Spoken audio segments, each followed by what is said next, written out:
बिस्मिल्लाहिर्रहमानिर्रहीम। मेरी ज़िंदगी का मकसद तेरे दीन की सरफराजी, मैं इसीलिए मुसलमान हूँ, मैं इसीलिए गाज़ी। जो मौजूदा हालात जा रहे हैं कि फ़लस्तीन में मुसलमान जो है वो एक गाजर मूली की तरह उनको काटा जा रहा है। पिछले दिनों में बर्मा में यही हाल था और कश्मीर में साल हर साल से ये चल रहा है। इसी तरह से दीगर जितने भी मकबूजा इलाके हैं या जहाँ जहाँ मुसलमानों के ऊपर मुज़ालिम हो रहे हैं और बदकिस्मत से हमारे जो हुक्मरान हैं कमोबेश सतावन जो ममालिक हैं इस्लामी ममालिक हैं उनके सरबराहान जो है वो अपनी कह लें कि गफलत की नींद में वो बेदार नहीं हो रहे।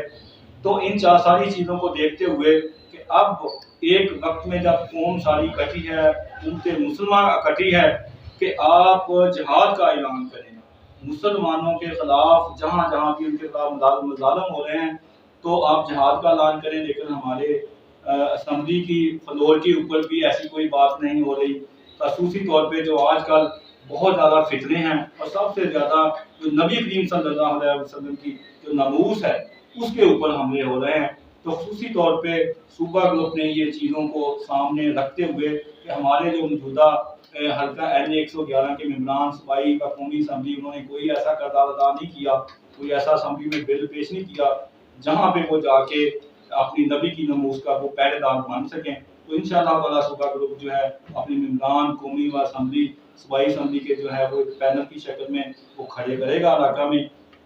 तो इंशाअल्लाह ताला वो अपना भरपूर मेहनत करके असम्बलियों में पहुँचेंगे और इंशाअल्लाह ताला नबी की नमूस के ऊपर वो ज़रूर पहरा देंगे और जितने भी उम्मत मुस्लिमा के दीगर मसाइल हैं उनके लिए वो असम्बली के फ्लोर पर अपनी जो है वो मैसेज जो है वो अपना एहतजाज कर सकेंगे।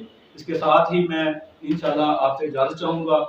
तफसील से आपसे रोज़ाना की बुनियाद पे इंशाअल्लाह हम ये एक कैंपेन का जो सिलसिला है वो शुरू करेंगे। इसके साथ इजाज़त चाहूँगा। अस्सलाम वालेकुम।